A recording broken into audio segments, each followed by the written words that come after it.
So before we get started, I want to say something cool has happened. This is my 100th video.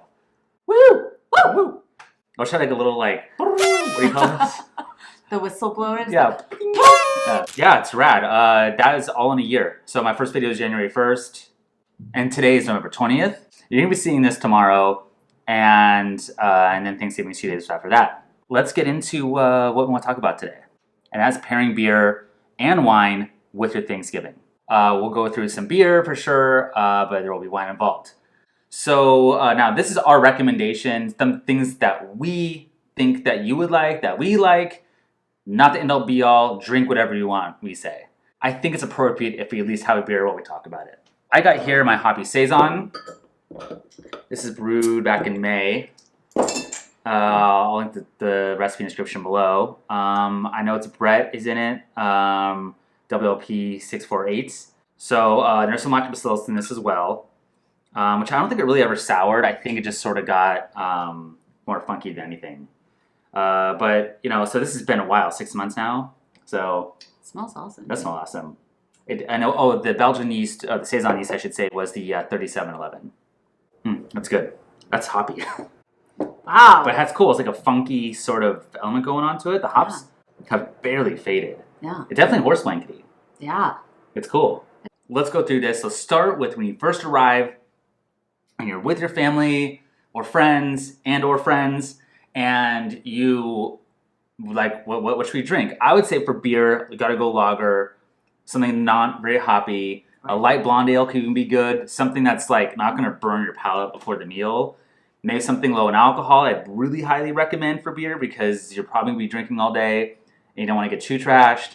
If you're gonna go to wine, I would say champagne is probably your first go-to. Yes. So we have a bottle here and we want to talk about it really briefly. This is the Vincent Cooch champagne. It's awesome. It's all organic, biodynamic. It's really, really delicious. And I think that bubbly is good anytime, but bubbly when you first get there, you're not going to chug a glass of bubbles. Right. You'll hang out with it. You'll have a good time. It's nice and light and refreshing on your palate before you get into some of the other fun stuff you're about to eat and drink. Yeah, I agree. And any sparkling will do, I'd say. Yeah. But we're definitely going to crack this open on Thanksgiving. Yeah, for sure. But for the meal, because there's not really an appetizer, I'd say, with this. You're just going to go all in when it starts. I'd say for beer, we have here this Phantom. I think would be really, really, really good.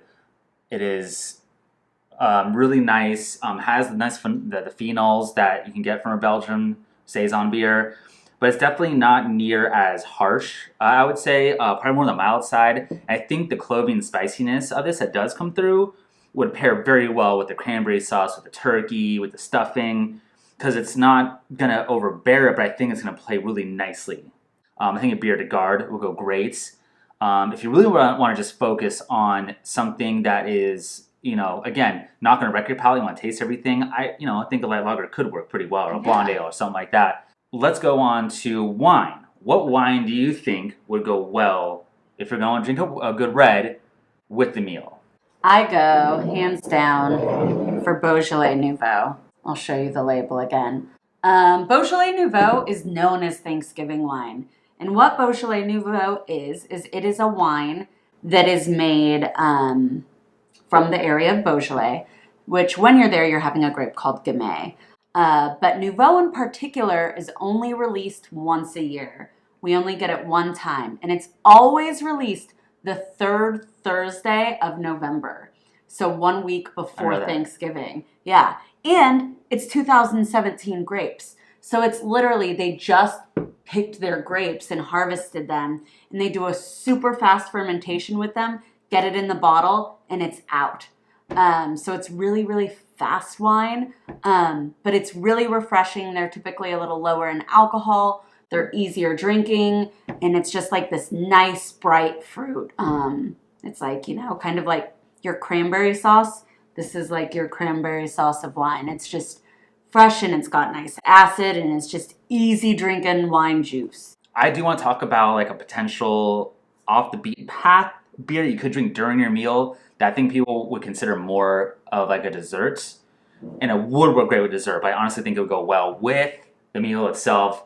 And this is La Roja.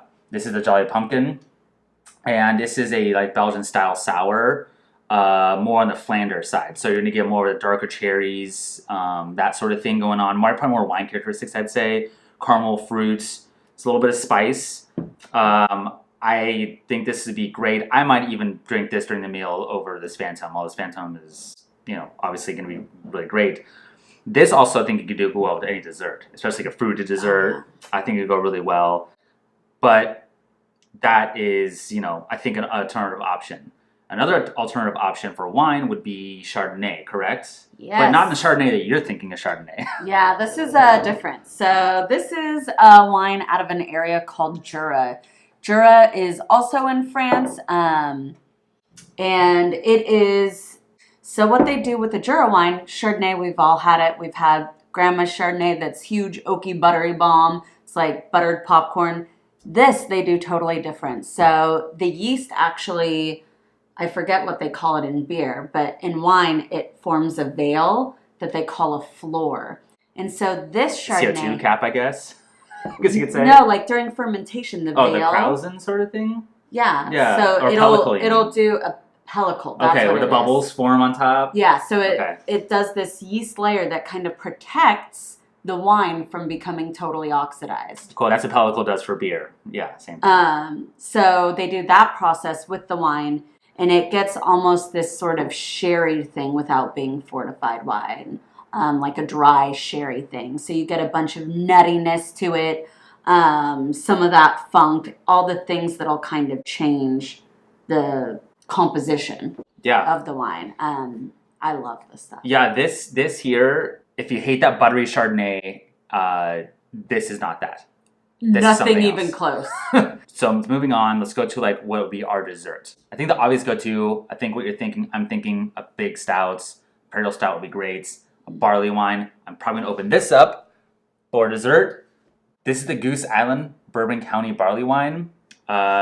We got this, I got this from your work, I think. Yeah, I did. Last year. So I've been saving it. And I was going to open it for Christmas or Thanksgiving. And I think I might do Thanksgiving this year. I think your dad would like this too. I would say the other option, if you really, really, really, really want to get, have some fun, I think these puppies might be opened up too. But I also think, not only would this be pretty cool for desserts, I think the goose here would be really, really good with even the meal. I think some of the Brett in this, because it's not super acidic, it's more funky forward, a ton of cool complex flavors going on, but this is a great, great hybrid. A goose would be a great hybrid for a meal or a dessert. But I probably lean toward an Imperial Stout, barley wine. With that pecan pie? Mm. Yeah, oh yeah. So let's end here with a dessert wine that she and I are going to open also. It's going to be an eventful day. So let's end with a wine. Let's talk about the last one here. All right, cool. So we are going to go for port. Port is named so because it is out of Portugal. So, Port, Portugal. It's delicious. It's big. It's robust.